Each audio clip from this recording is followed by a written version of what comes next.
네, 하나님 말씀 보도록 하겠습니다. 요한계시록 7장 4절부터 8절까지의 말씀, 저와 여러분이 한 절씩 교독하고 마지막 절 합독하도록 하겠습니다. 요한계시록 7장 4절부터 8절까지의 말씀입니다.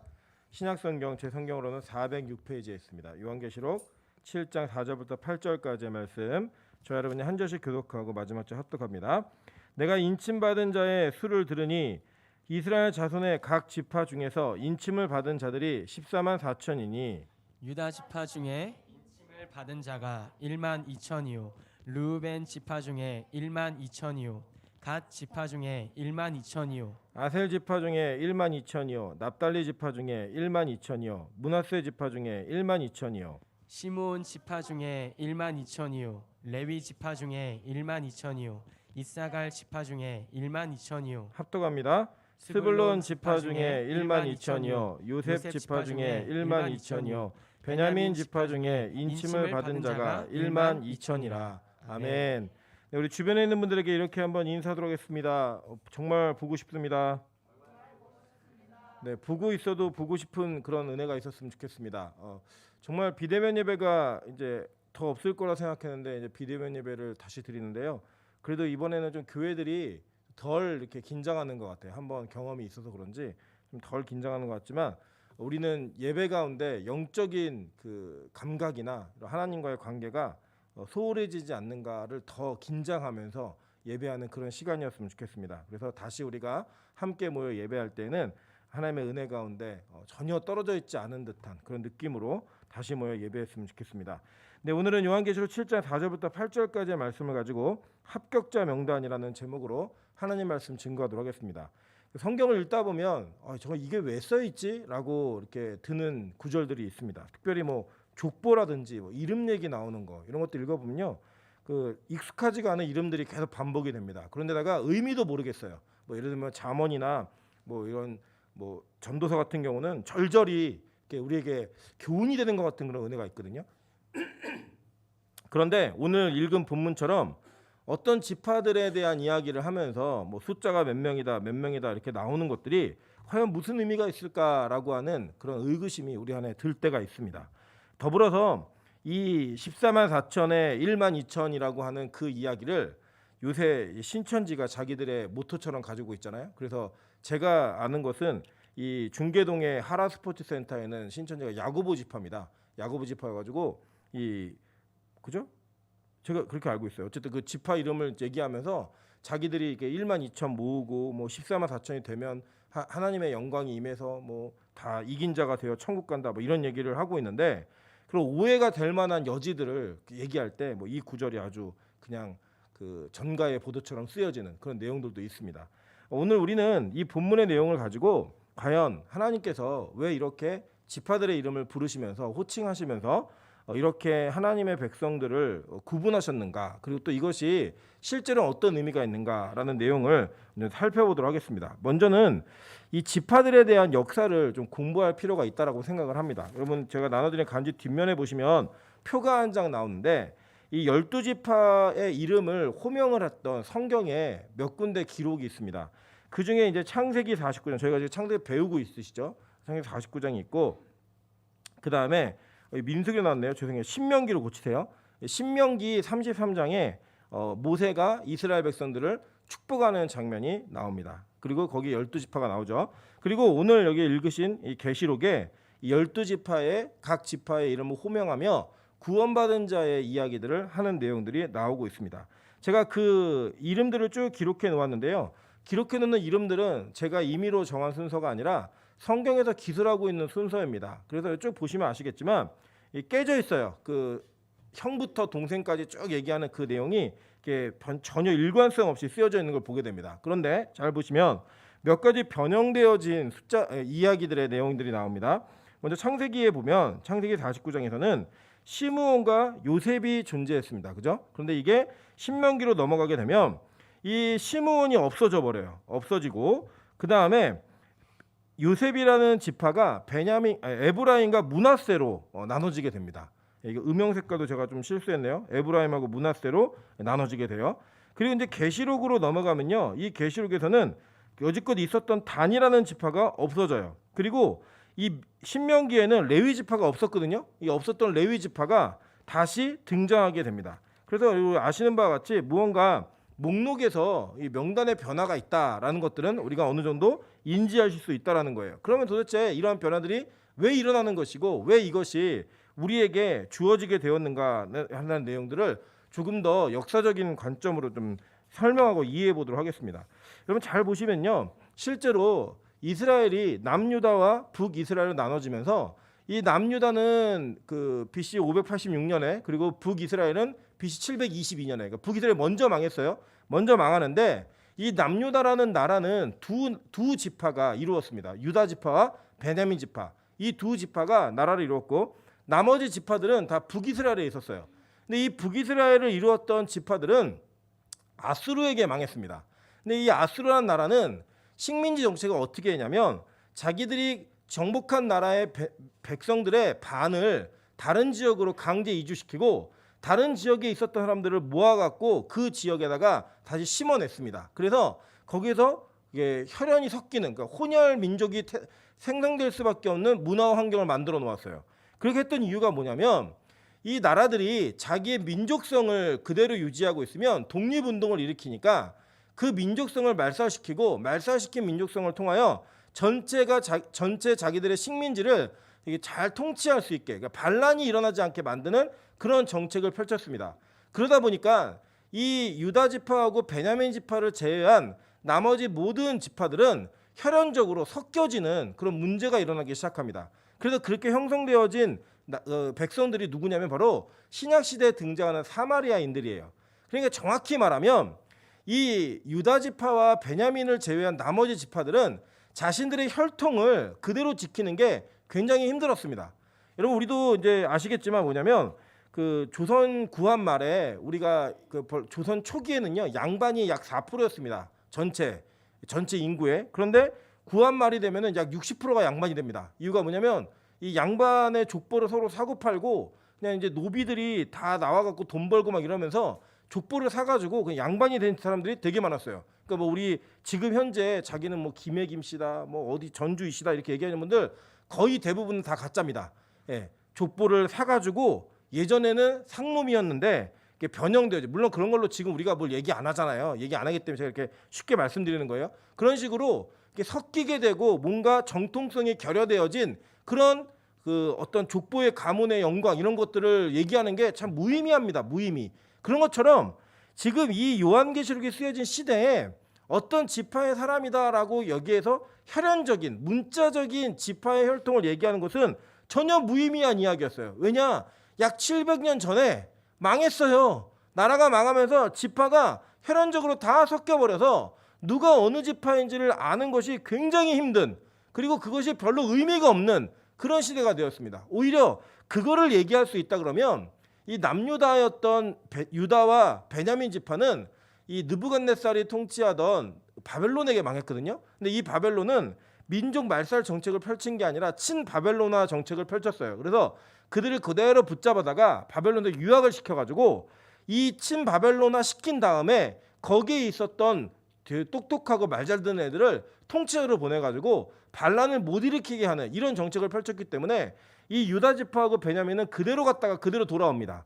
그래서 여러분 아시는 것처럼 이 바울이 자기 지파를 자랑하잖아요. 나는 베냐민 지파다라고 자랑할 때 그는 혈통의 유지가 그대로 있었다라는 것을 얘기하고 있는 내용이었어요. 그 자랑 가운데 있는 그게 뭐 자랑할 게 없어서 그걸 자랑한 게 아니라 니들이 그런 거 자랑하면 나는 더 자랑할 게 많은 사람이야라고 얘기하면서 그들을 누를 때 했던 이야기예요. 자, 그런 것을 봤을 때 이 지파가 어떤 특정한 혈통의 구원을 이야기한다라고 말하는 것은 역사적으로 큰 의미가 없습니다. 그러니까 이게 뭐 별로 그거를 어떤 딱딱딱 구분지어 가지고 이 지파를 통해서 구원이 이루어진다라고 말하는 사람들도 있으세요. 근데 이거는 말도 안 되는 이야기예요. 찾을 수가 없다니까요. 찾을 수가.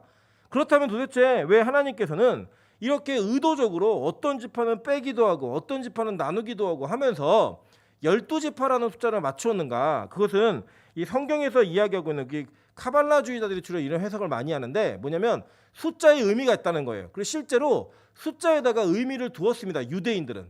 여러분 우리도 그런 거 있잖아요. 뭐 예를 들면 우리가 엘리베이터를 타게 되면 저희 빛과 소금의 교회는 4층이 있어서 그냥 4자로 표시가 되는데 이렇게 4자라는 숫자가 죽을 사자하고 음가가 똑같아가지고 한국에 있는 분들은 엘리베이터를 만들거나 이렇게 할 때 거기 F층 이렇게 만들어 놓는 경우가 굉장히 많습니다. 왜냐하면 이게 안 좋다 그래갖고.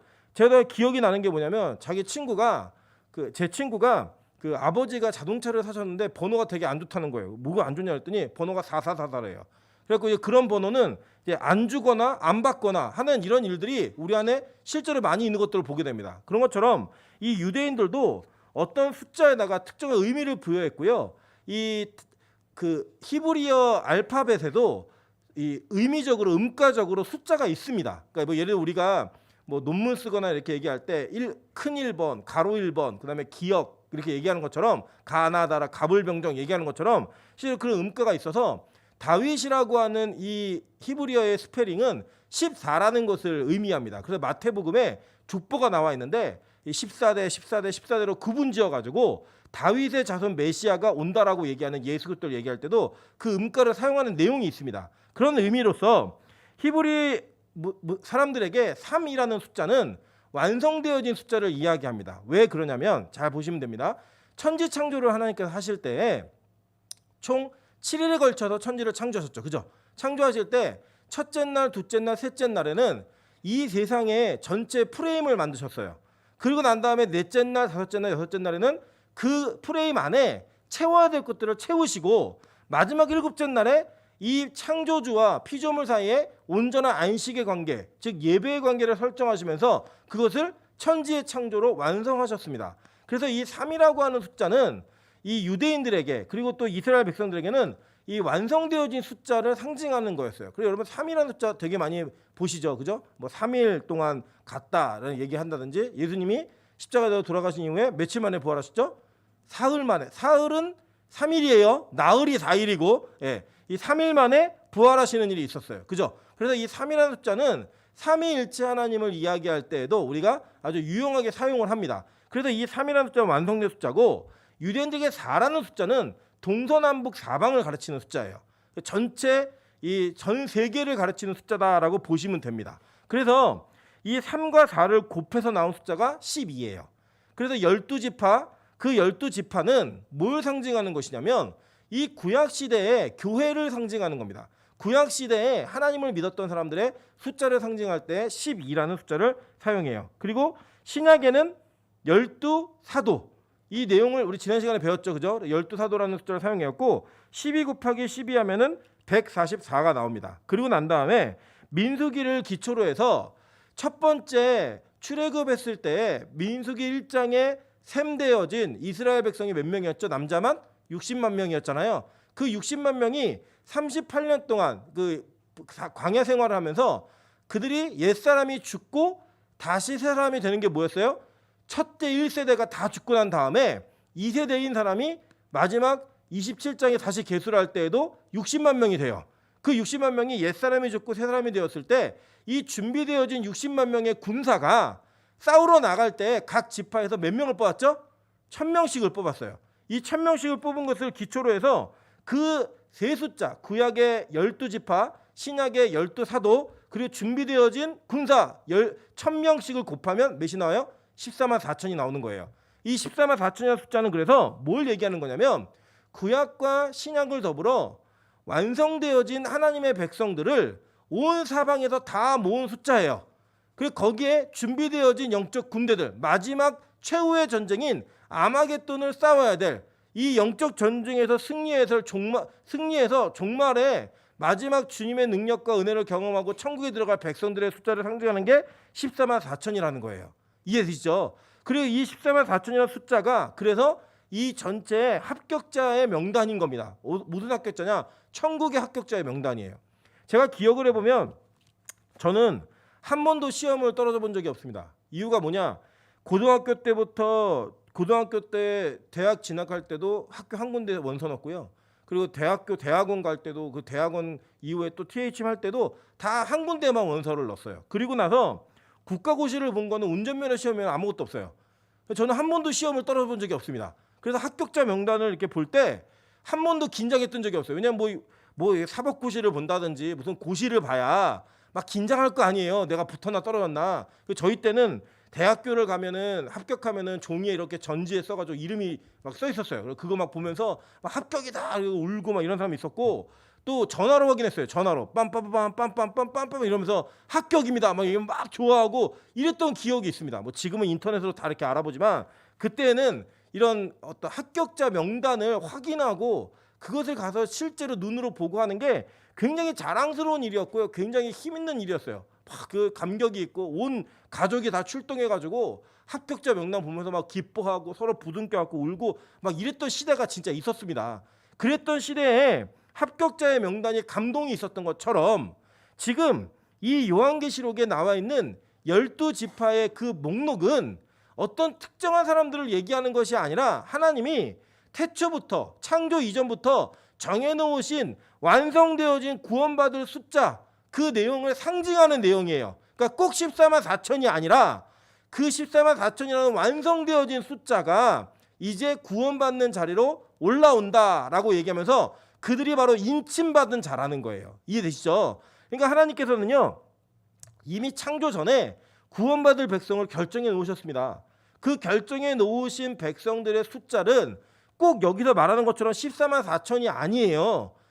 하나 둘 셋 넷 세 가지고 그 들어와라 신천지가 얘기하는 것처럼 그런 문자적 해석으로 얘기하는 것이 아니라 온전하게 완성되어진 숫자를 상징하는 내용이었어요. 우리도 그때 그런 거 있잖아요. 부모님이 보통 뭐라고 얘기하죠? 너 내가 이거 하지 말라고 10번도 더 얘기했지. 근데 실제 세보면 10번 얘기 안 하셨어요. 그죠? 한 4번 얘기하셨나? 4번 얘기도 많이 하신 거야. 한두 번 얘기하셔놓고 진짜 많이 얘기했지. 내가 너한테 완전하게 얘기했어. 그래서 이제 말 안 듣는 건 맞아야 돼. 이런 식의 표현을 할 때 뭐 10번이나 얘기했지. 10번도 더 받았어. 뭐 이런 얘기를 주로 많이 하십니다. 그리고 뭐 10대 맞는다? 보통 얘기하잖아요. 그죠? 그런 얘기를 할 때 우리 민족에는 열이라는 숫자가 완성되어진 숫자. 가위바위보 할 때 우리 몇 판 해요? 보통 3-4번. 그죠? 씨름도 3-4번 하면서 이 3번의 승부를 갈랐을 때 완성되어진 승부가 난다. 완벽한 승부가 난다. 이런 이미지가 있잖아요. 그런 것처럼 이 14만 4천은 어떤 특정한 사람들의 개수에서 딱 정해진 숫자를 얘기하는 게 아니라 천국에 들어가는 백성들이 완성되어졌다라는 의미예요. 그렇게 이해하시면 정확히 맞습니다. 그러니까 이걸 가지고 뭐 14만 4천에 드는 14만 4천 등 안에 들어야지만 구원받는다고 얘기하는 저 옆 동네에 있는 신천지라는 이상한 단체는 성경을 정말 모르는 사람들이에요. 뭐 자기들은 성경 너무 잘 알고 우리는 모른다 얘기하는데 말도 안 되는 얘기를 하는 거예요. 말도 안 되는 얘기를. 조금만 역사를 공부하고 조금만 이스라엘 문화를 공부해도 그런 해석 자체가 나올 수가 없다고요. 그러니까 여러분 제발 그냥 이게 이단적인 이야기를 듣고 질문을 하셔도 수준 있는 이단의 얘기를 좀 듣고 나서 얘기를 하셔야지 이런 조잡한 말도 안 되는 얘기를 들으면서 흔들리시면 안 된다는 거예요. 절대 신천지는요 말씀을 제대로 하는 공동체가 아니라 말씀에서 엉터리로 하는 사람들, 엉터리로 딱 한마디만 물어보시면 돼요. 마사 이런 얘기만 하고 그러면 헬라어 성경 아세요? 히브리어 성경 아세요? 라고 얘기하면 헬라어 성경, 히브리어 성경 뭔지도 몰라요. 그걸 번역해놓은 게 한글 성경인데 한글 개역 성경이 최고의 성경이래요. 말도 안 되는 미친 얘기를 하고 앉아 있어요. 그냥 그거 설명을 해줬더니 2시간 동안 제 강의를 듣고 그냥 앉아있더라고. 그냥 대답 한 번 못하고 헬라어 성경과 히브리어 성경 어떻게 왔는지 우리가 어떻게 번역이 됐는지 성경 역사만 설명해줘도요 그냥 입을 벌리고 있어요. 하고 뭔 소리 하는 거지 못 알아들어요. 그런 조잡한 단체에게 현혹되지 마세요. 제가 흥분했어요. 또 이거 흥분하면 안 되는데 신천지 얘기만 나면 자꾸 흥분이 돼가지고. 잘 보세요. 그런데 오늘 여기 보면요 단지파가 빠져 있습니다. 단지파가. 자, 그럼 도대체 왜 단지파가 빠져 있고 이 빠져 있는 단지파는 어떤 의미가 있는가라고 하는 내용을 우리가 성경 전체를 조명하면서 한번 이 명단 속에서 이걸 내용들을 좀 살펴보도록 하겠습니다.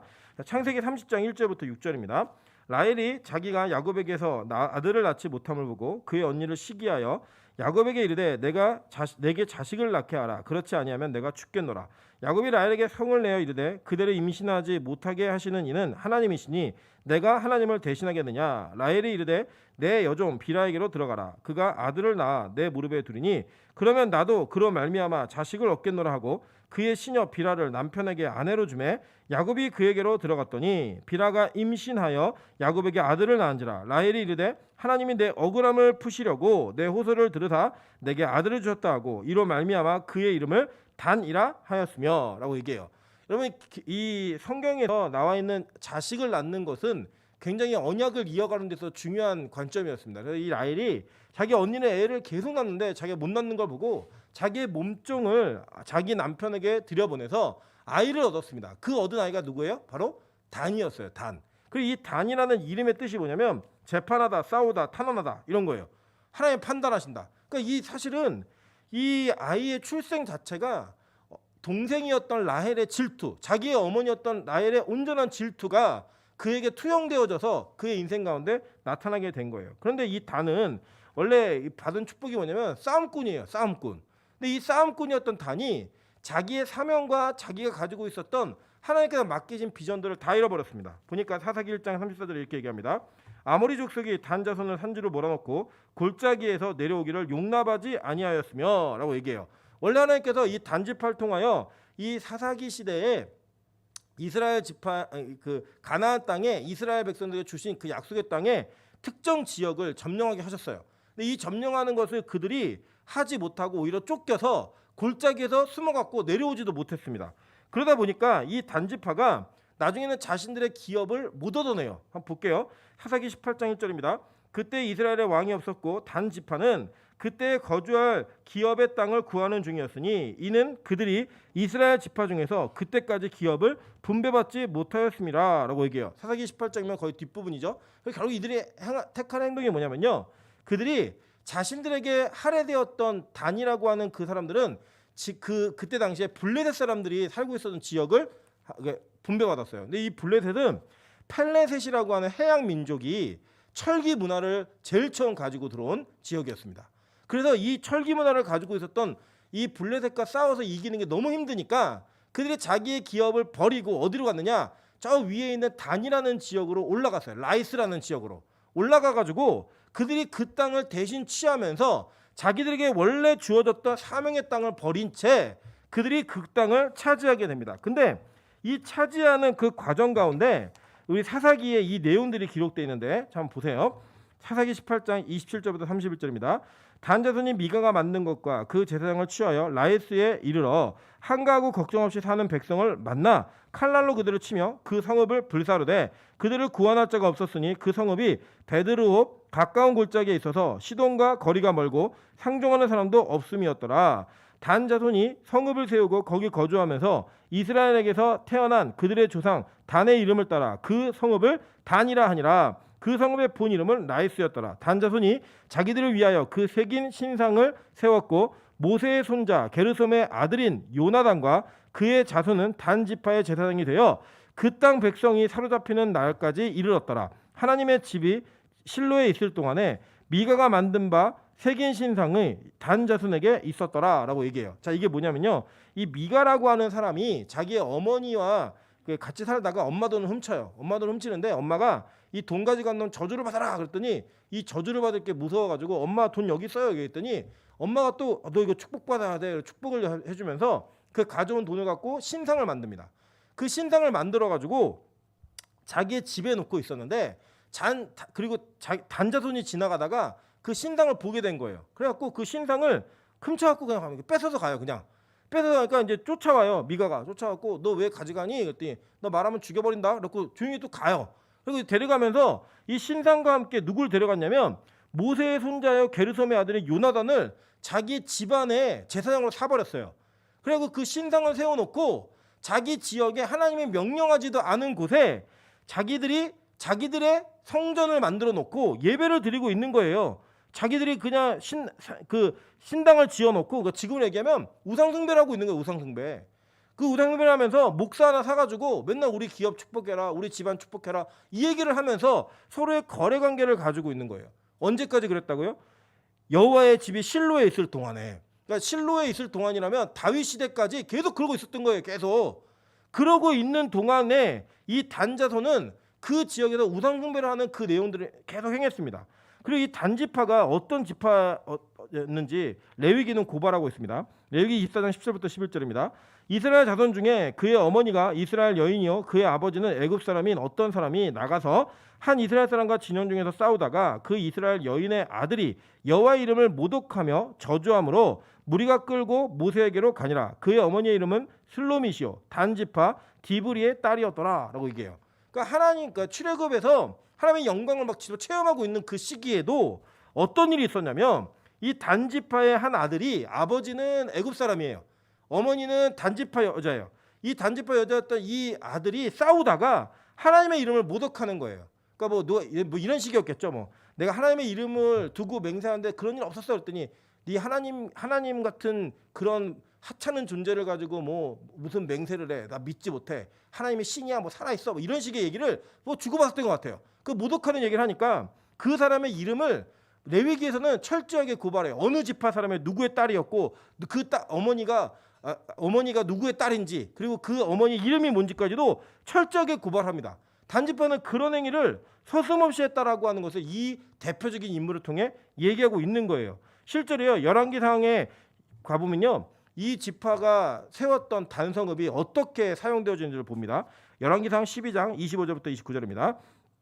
여로보암이 에브라임 산지에 세겜을 건축하고 거기에 살며 또 거기서 나가서 분우엘을 건축하고 그의 마음에 스스로 이르기를 나라가 이제 다윗의 집으로 돌아가리로다. 만일 이 백성이 예루살렘에 있는 여호와의 성전에 제사를 드리고자 하여 올라가면 이 백성의 마음에 유다 왕 된 그들의 주 르호보암에게로 돌아가서 나를 죽이고 유다 왕 르호보암에게로 돌아가리라 하고 이에 계획하고 두 금송아지를 만들고 무리에게 말하기를 너희가 다시는 예루살렘에 올라갈 것이 없도다. 이스라엘아 이는 너희를 애굽 땅에서 인도하여 올린 너희의 신들이라 하고 하나는 베델에 두고 하나는 어디에 뒀다고요?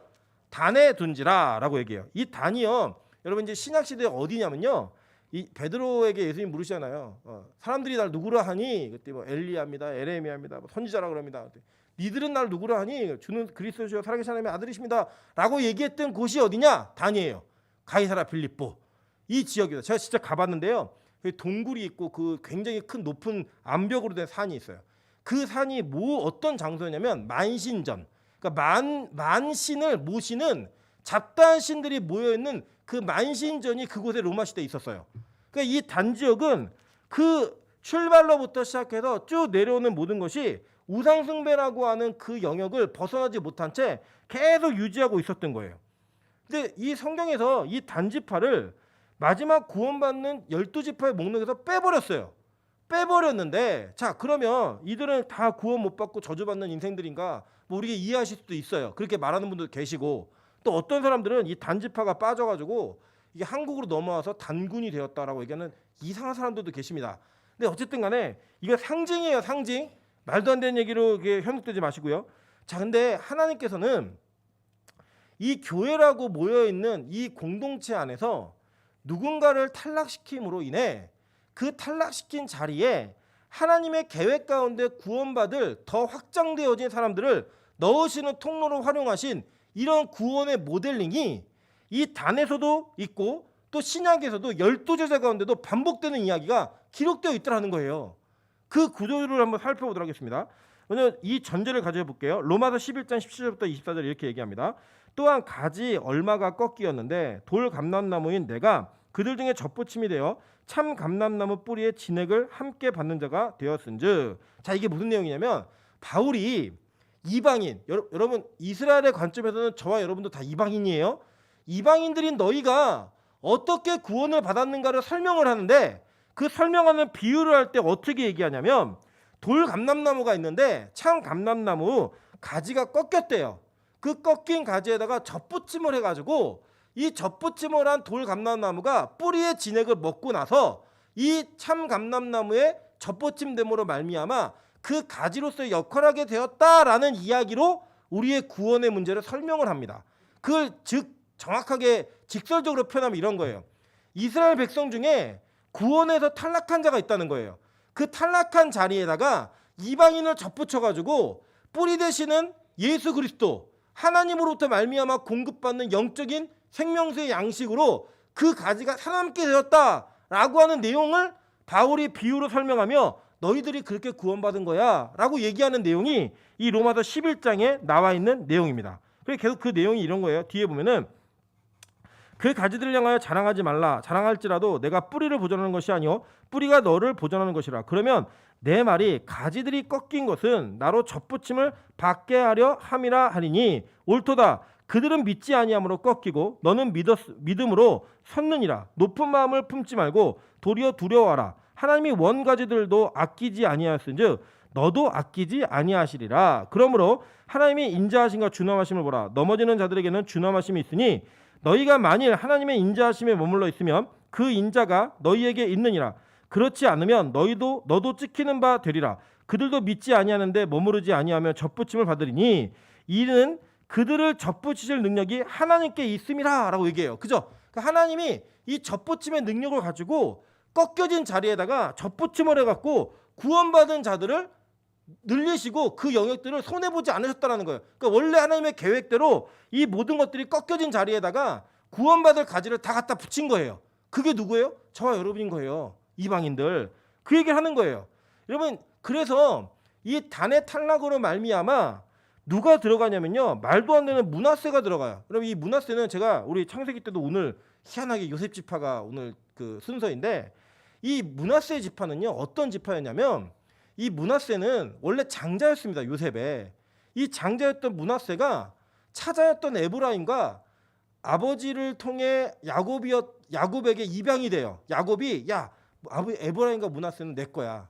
너는 그 다음부터 가져. 나는 이 므낫세와 에브라임은 삼촌들하고 학렬이 갖게 될 거야 라고 해서 입양을 해버려요. 우리 창세기 48장에서 배우셨죠. 7장에서 그 내용이 나오는데 거기에 보면 이 므낫세는 장자였고 에브라임은 차자였어요. 그런데 그 요셉이 오른손에다가는 므낫세를 갖다 놓고 왼손에다가는 에브라임을 갖다 놓고 아버지 축복해 주세요라고 이렇게 기도 부탁을 합니다. 그랬더니 이 아버지였던 야곱이 손을 크로스로 해가지고 오른손을 에브라임 머리에 왼손을 므낫세 머리에 얹어요. 그 기도를 쭉 했더니 요셉이 싫어해가지고 아버지 얘가 장자고요, 얘가 차자니까 손을 좀 바꾸세요 했더니 야곱이 두 번이나 얘기해요. 나도 안다 내 아들아. 그러면서 하나님께서 자격 없는 자에게 은혜를 주시는 것을 통하여, 원래 이 땅에 장자는 큰 자격이 있었어요. 그 시대에는 그 자격이 있는 자를 의도적으로 탈락시키면서 하나님의 구원과 축복이 누구에게로 가는가. 물론 이 므낫세도 큰 나라를 이루겠지만 더 큰 나라를 동생인 에브라임이 이룰 거야 라고 축복을 하셨어요. 그 축복의 내용이 그렇게 흘러가 버려서 이후에 므낫세는요 성경 전체에서 그렇게 중요한 내용을 가진 지파가 아닙니다. 등장을 안 해요. 여러분 잘 아시는 여호수아 있죠? 여호수아가 바로 에브라임 지파예요. 므낫세는 누가 났냐? 기드온이 나와요. 기드온. 뭐 그 정도의 개념 이렇게 이해하시면 돼요. 그런데 이 므낫세가 항상 독립되지 못하고 종속되어진 이 에브라임과 므낫세에서 항상 후에 밀려 있는 그런 존재였어요. 그런데 오늘 여기 보시면요, 에브라임과 므낫세가 원래는 요셉 지파예요. 그 요셉 지파를 기록하면서 갑자기 뜬금없이 누가 등장해 버리냐? 우리 6절에 보면요, 아셀 지파 중에 1만 2천, 납달리 지파 중에 1만 2천이요, 므낫세 지파 중에 1만 2천이요라고 얘기하면서 자격 없던 므낫세가 들어와 버리는 거예요. 독립된 목록으로 들어와 버리는 거예요. 그러니까 즉 뭐예요? 이전에 상실했던 장자권이 회복되는 거예요. 독립되어진 그 존재로서. 그러니까 원래는 자격 없는 존재였고 원래는 버림받은 존재 같았는데 그 버림받았던 존재 같았던 므낫세가 누구의 탈락으로?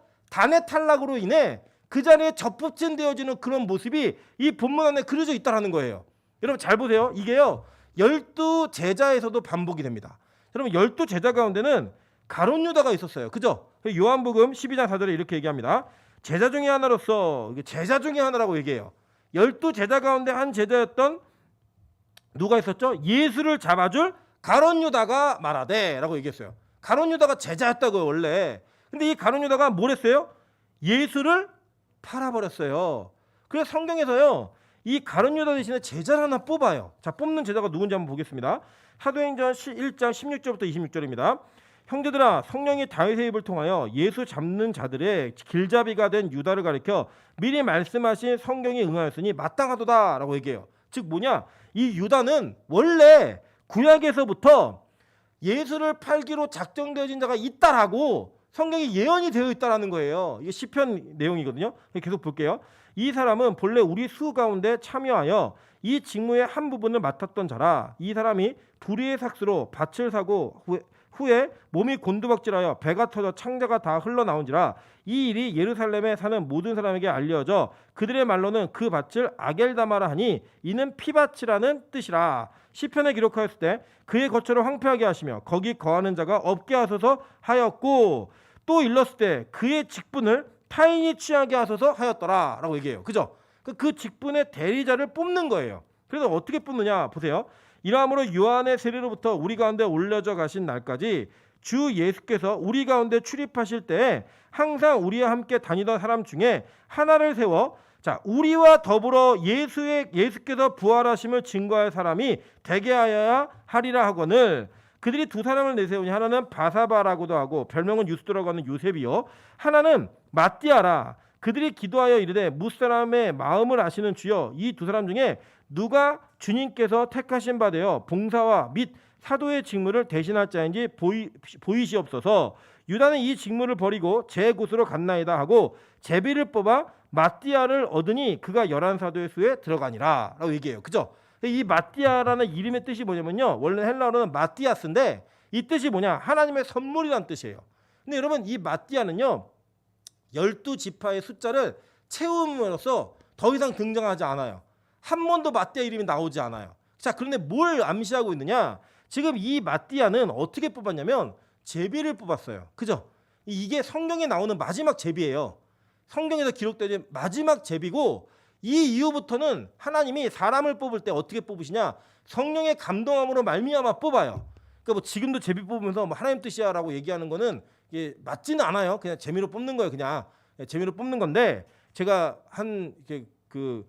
저희 기호 형제랑 같이 있던 교회에서 한 교사 선생님이 자기한테 남자가 2명이 동시에 대시를 했는데 누구를 만나야 될지 모르겠대요. 막 조건을 얘기하는 거예요. 그러면서 자기가 제비를 써가지고 그걸 뽑는 사람을 만나겠대요. 그게 하나님 뜻이래요. 성경이 그렇게 그 아니라고 얘기해도 그걸 믿질 않고 결국 뽑더라고요. 그래서 결국 헤어지고 다른 남자랑 결혼했습니다. 어쨌든 간에 이 하나님 뜻이 우리가 아는 것은 제비로 뽑는 게 아니에요. 그러니까 사실 이때는 이 하나님의 성령께서 택한 자, 즉 하나님의 선물로 주시는 성령이 예배되어져 있고 그 성령으로 말미암아 하나님이 택한 사도를 이미 준비해 놓고 계셨어요. 그게 누군지 아세요? 바로 바울이에요. 바울은 잘 보세요. 바울이 택함을 받을 때 이렇게 택함 받았어요. 사도행전 9장 15절입니다. 주께서 이르시되 가라 이 사람은 내 이름을 이방인과 임금들과 이스라엘 자손들에게 전하기 위하여 택한 나의 그릇이라. 아예 하나님 택한 그릇인 거예요. 갈라디아 1장 1절에 보면 이렇게 얘기합니다. 사람들에게서 난 것도 아니요 사람으로 말미암은 것도 아니요 오직 예수 그리스도와 그를 죽은 자 가운데서 살리신 하나님 아버지로 말미암아 사도된 바울은 라고 얘기하면서 바울은 자기가 사도가 되었다라고 얘기하고 그 되어진 자격이 누구로부터 왔느냐 하나님이 나를 택하셨다라고 얘기해요. 갈라디아 2장 8절에 이렇게 얘기합니다. 베드로에게 역사하사 그를 할례자의 사도로 삼으신 이가 또한 내게 역사하사 나를 이방인의 사도로 삼으셨느니라 라고 얘기했어요. 그죠? 그런데 바울이 뭐라고 얘기하냐 고린도전서 15장 9절부터 10절에 이렇게 얘기합니다. 나는 사도 중에 가장 작은 자라 나는 하나님의 교회를 박해하였으므로 사도라 칭함받기를 감당하지 못할 자라 그러나 내가 나된 것은 하나님의 은혜로 된 것이니 내게 주신 그의 은혜가 헛되지 아니하여 내가 모든 사도보다 더 많이 수고하였으나 내가 한 것이 아니요 오직 나와 함께 하신 하나님의 은혜로라 라고 얘기해요. 자 이거 잘 보세요 여러분. 지금 11지파에서 이 단지파가 빠지면서 자격 없던 누가 들어갔어요? 므낫세가 들어가 버렸어요. 그것도 똑같이 12제자 가운데 유다가 빠지면서 그 자리를 누가 메꿨어요? 마띠아가 메꿨는데 이 마띠아의 하나님의 선물이라고 얘기하는 그 선물의 의미를 따라 진짜 사도 이 11사도와 같이 부활을 증거할 자, 그 부활을 증거하는 자가 사도인데 그게 누가 된 거예요? 하나님의 선택으로 바울이 들어가는 거예요. 근데 이 바울은 자기의 정체성을 뭐라고 얘기해요? 나는 이방인의 사도야 라고 얘기하는 거예요. 그러니까 바울이 로마서 11장에서 어떻게 이 이방인들이 구원받느냐를 설명할 때 이방인들이 젖붙인 가지라고 얘기했잖아요. 그 젖붙인 가지라는 이 표현을 하면서 자기가 그 통로가 되었고 자기의 젖붙임을 내가 사도됨으로 말미암아 그 젖붙임만 된 자들 이방인들이 구원받는 통로가 되는 그 역사를 이루어낸 그 통로로서 하나님 나를 사용하셨다라고 얘기하는 거예요. 나도 자격이 없는데 그 원래 박해하던 자였거든요. 그래서 유다가 탈락함으로 말미암아 어떤 일이 벌어졌냐면 이방인들이 구원받는 구원의 통로가 열려버린 거예요. 자격 없는 자들이 구원이라고 하는 그 합격자의 목록에 들어갈 수 있는 통로가 열려버린 거예요. 즉 우리 얘기하면 이렇게 얘기하잖아요. 대학교 합격자 면접 나올 때 너 합격해서 아니 나 근데 예비번호 8번이야 9번이야 이런 얘기 하잖아요. 그죠? 그때 앞에 있었던 8명이 뭔가 뭐 다른 학교를 갔든 뭐 등록금을 못 냈든 어떤 이유로든 빠져요. 빠지면서 어떤 일이 벌어져요? 원래는 자격 없는 자들인데 합격선에 미달인 자들인데 그 빠진 자들로 말미암아 나같이 쓸데없는 자, 나같이 조건이 안 되고 아무런 가능성이 없는 자가 그 자리를 들어가게 되는 거예요. 그 구원의 원리가 우리 이스라엘 백성들이 가지에서 꺾인 바 되고 우리 이방인들이 구원받는 원리로 성경이 설명하고 있는 겁니다. 계속 볼게요. 로마서 11장 28절부터 25절부터 28절입니다. 형제들아 너희가 스스로 지혜 있다면 하면서 이 신비를 너희가 모르기를 내가 원하지 아니하노니 이 신비는 이방인의 충만한 수가 들어오기까지 이스라엘의 덜어는 우둔하게 된 것이니라. 그리하여 온 이스라엘이 구원을 받으리라 기록된 바 구원자가 시온의 오사 야곱에게서 경건하지 않은 자를 돌이키시겠고 내가 그들의 죄를 없이 할 때 그들에게 이루어질 내 언약이 이것이라 함과 같으니라. 복음으로 하면 그들이 너희로 말미암아 원수된 자여 택하심으로 하면 조상들로 말미암아 사랑을 입은 자라라고 얘기하면서 자 보세요. 이방인의 수가 충만하게 들어오기까지 누가 우둔하게 됐대요? 이스라엘의 덜어가 우둔하게 되었다라고 얘기하는 거예요. 이해되시죠? 무슨 말인지. 참감람나무가 꺾임으로써 가지가 꺾임으로써 그 가지에 돌 감람나무가 붙임바되는 그런 역사를 통해 너희 이방인들 구원받은 거야. 이 얘기를 해주고 있는 거예요. 그래서 저와 여러분은 이 단지파가 빠짐으로 가룟 유다가 빠짐으로 말미암아 구원받는 백성이 된 겁니다. 그래서 그것을 설명하기 위해 지금 의도적으로 이 요한계시록에서 각 지파별로 사람들을 모을 때 한 지파를 빼놓고 그 빼어진 자리에 자격 없는 자들이 들어가게 되는 역사의 명단을 보여주시면서 너와 우리가 그런 존재야 라는 것을 오늘 요한이 요한계시록을 읽는 성도들에게 가르치고 있는 거예요. 오늘 하나님께서 요한을 통해 저와 여러분에게 너가 얼마나 자격이 없고 너가 얼마나 쓸데없는 자인데 원래는 구원의 반열에 들어갈 수 없는 자인데 그 자리를 들어가게 되었는지를 설명해주고 계신 거예요. 그러니까 여러분 뭐 특정하게 어떤 단지파가 뭐 다 빠졌다 해서 너 단지파 이렇게 얘기하는 게 아니라 그 구원이라고 하는 모델의 상징에서 한 지파를 빼므로 말미암아 더 큰 하나님의 구원의 충만한 소가 들어가게 되어지는 역사를 보여주고 있는 겁니다. 여러분 잘 보세요. 제가 아까 설명했던 게 창세기 48장 13절부터 19절이에요. 이 내용이 뭐였어요? 므낫세가 탈락한 거예요. 므낫세가 자기의 동생이었던 에브라임에게 장자권을 다 뺏긴 거예요. 그래서 므낫세는 그런 존재였다고요. 그런 존재였던 므낫세가 어떤 역사를 이루어내요? 마지막에 자격 없는 자인데 한 지파가 탈락함으로 말미암아 그 자리에 므낫세가 들어가는 거예요. 원래는 요셉 지파라고 얘기할 때는 에브라임과 므낫세 다 포함한 거라니까요. 근데 그가 독립되어진 자기 지파의 영역을 확보하게 되는 자격 없는 자에게 주시는 축복, 뜬금없이 나오는 거예요. 쓸데없는 자가 그가 이제는 탈락돼서 언제 탈락이 이게 창세기 탈락이라고요. 창세기에 탈락했던 자가 오랜 시간을 거쳐 마지막 요한계시록 완성이 이루어질 때 그가 그 자리로 들어가게 되는 거예요. 신명기 7장 7절부터 8절에 이렇게 얘기합니다. 여호와께서 너희를 기뻐하시고 너희를 택하심은 너희가 다른 민족보다 수요가 많기 때문이 아니니라. 너희는 오히려 모든 민족 중에 가장 적으니라. 여호와께서 다만 너희를 사랑하심으로 말미암아 또는 너희 조상들에게 맹세하신 맹세를 지키려 하심으로 말미암아 자기의 권능의 손으로 너희를 인도하여 내시되 너희를 그 종되었던 집에서 애굽 왕 바로의 손에서 속량하셨나니. 이게 저와 여러분에게 하시는 말씀이에요. 네가 수가 많아서 택한 게 아니야. 네가 강하고 대단해서 택한 게 아니야. 네가 어마어마해서 어마어마한 뭐 힘과 능력과 모든 것을 지니고 있었기 때문에 똑똑해서 예쁘고 잘생겨서 그렇게 택한 게 아니야. 너 정말 보잘것없는데 그 보잘것없는 너를 사랑했기 때문에 너와 약속이 있기 때문에 너를 택한 거야 라고 말하는 거예요. 고린도전서에 바울이 이렇게 얘기합니다. 고린도전서 1장 26절부터 31절입니다. 형제들아 너희를 부르심을 보라. 육체를 따라 지혜로운 자가 많지 아니하며 능한 자가 많지 아니하며 문벌 좋은 자가 많지 아니하도다. 이게 누구의 소리예요? 저 여러분에게 하는 소리예요. 여러분 사실 우리가 뭐 대단해요. 이 세상에서는 우리 알아주지도 않고요.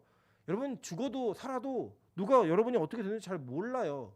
적어도 여러분 뭐 죽으면 신문에 나오고 이런 분도 안 계시잖아요. 그냥 없어지는 거잖아요. 이슬로. 주변 사람들 몇 사람 알고. 여러분 교회는요 그런 사람들이 모이는 곳입니다. 교회는 그런 존재들이 모이는 곳이에요. 그래서 교회는요 세상으로부터 멸시받고 천대받고 교회가 무언가 이 세상으로부터 보호받지 못하는 게 너무나 지극히 마땅해요. 여러분 저희 빛과소금 교회는 정부의 방역 정책을 다 따릅니다. 그것을 뭐 의도적으로 어기거나 그렇게 하지 않을 겁니다.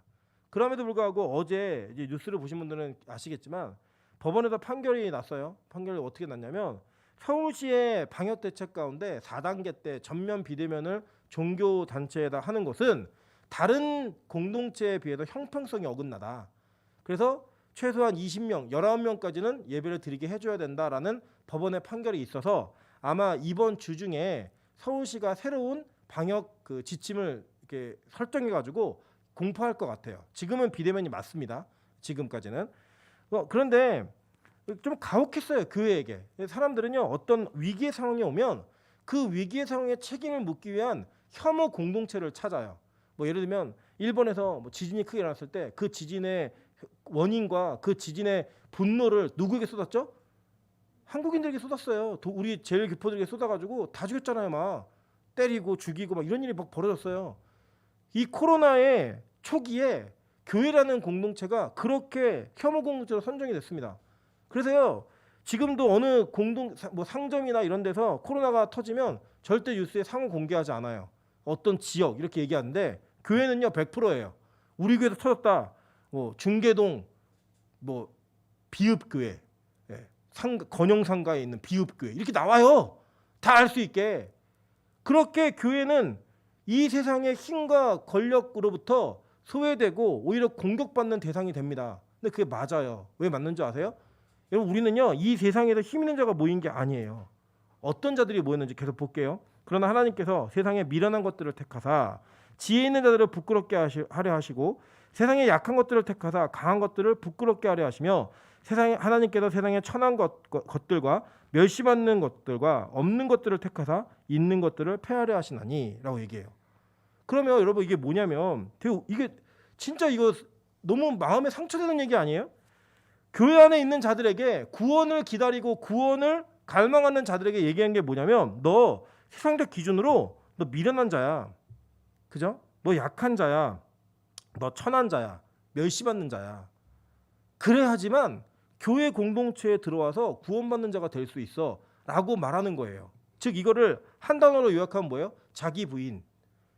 우리는요 내가 능력이 없다라는 거, 내가 조건이 안 된다라는 것을 폭로되거나 그것이 공개적으로 드러나게 되면 분노가 일어납니다. 자존심이 상하고요 굉장히 힘들어요. 내가 어디가에 가서 뭐 멸시천대를 받는다? 여러분 그거를 웃음으로 받아내고 그거를 당연하게 받아내는 사람 아무도 없어요. 왜 내가 이런 처우를 받아야 되지? 내가 왜 이런 대우를 받아야 되지라고 하는 그것에 대한 항의를 하지 우리는 절대로 그것을 그래 하나님이 나를 사용하시려고 이렇게 하시는 거야 라고 생각하지 않아요. 그런데 교회 공동체는 그런 존재라는 거예요. 그런 존재일 때에 어떤 일이 벌어지냐면 탈락한 자의 그 자리에 접붙임을 받는 자가 될 수 있다라고 성경 우리가 설명하는 거예요.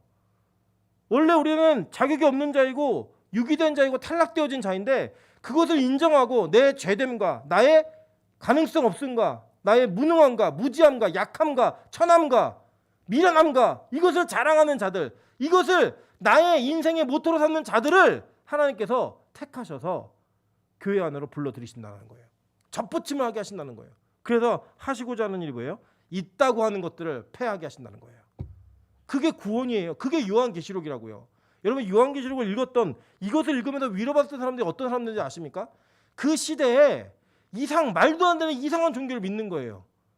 자기들 눈앞에서 사형당한 한 청년이 자기의 죄를 위해 죽었고 그가 부활하여 승천하셨고 그를 믿는 자는 영원히 산다라는 걸 믿으면서 이 세상의 우상숭배와 그 시대의 모든 문화와 그 시대가 가지고 있는 최첨단의 모든 혜택으로부터 자기 자신을 스스로 격리했어요. 아니 어쩌면 그것을 믿는 것이 격리된다는 걸 알면서 믿었기 때문에 의도적으로 멀리한 게 아니라 예수를 믿는 믿음 때문에 그 세상 사람들의 상인의 길드에도 들어가지 못했고 세상의 그 부와 명예와 물질들이 넘치는 도시에서 가난함을 감수해내며 살아야 됐고요. 온갖 멸시와 천대를 붙들며 살아야 됐어요.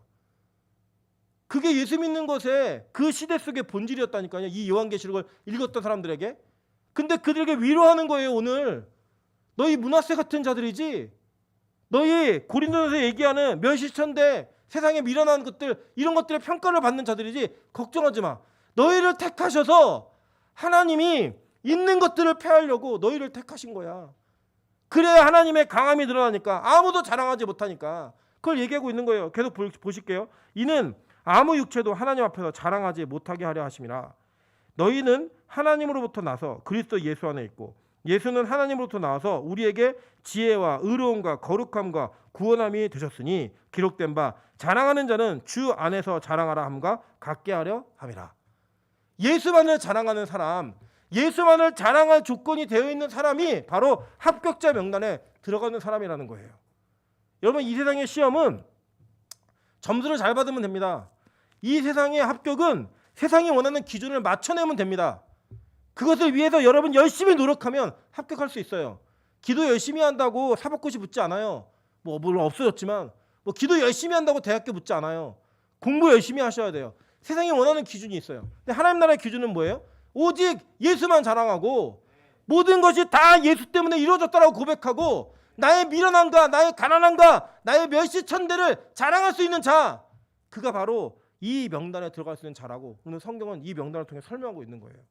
저는 이 합격자의 명단이 아마 천국에도 분명히 있을 거라고 생각합니다. 생명책이 있기 때문에 그 생명책의 이름에 기록된 그 명단에 저는 제 이름이 그리고 여러분의 이름이 꼭 있기를 정말 소망합니다.